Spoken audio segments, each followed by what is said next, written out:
Alam mo ba na ang evil eye ay isang uri ng negative energy na pwedeng makaapekto sa'yo ngayong Ghost Month?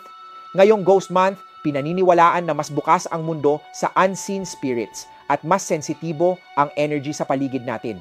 Kahit hindi mo sila nakikita, may mga taong dala ang tinatawag na evil eye, yung tingin na may halong inggit, galit o negative energy. Ang anti-evil eye charm ay isa sa mga pinakakilala na symbols of protection sa maraming kultura. Sa Ghost Month, mas lalo itong mahalaga.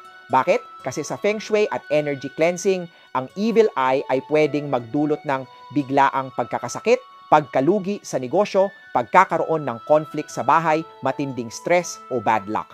Ang anti-evil eye charm ay symbolic reminder na bantayan ang sarili mo sa negative energy. Nagsisilbi itong shield laban sa mga taong may hidden envy o masamang intensyon. Kapag suot mo ito, pinapalakas nito ang iyong personal energy field para mas maging kalmado, protected, at aware sa paligid.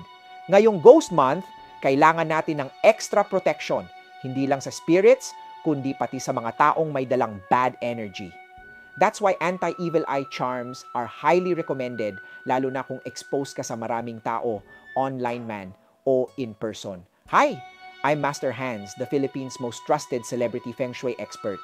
Invite Master Hans Kua to conduct Ghost Month ritual. Just message me at facebook.com Master Hans Kua or my number 0922-829-0382.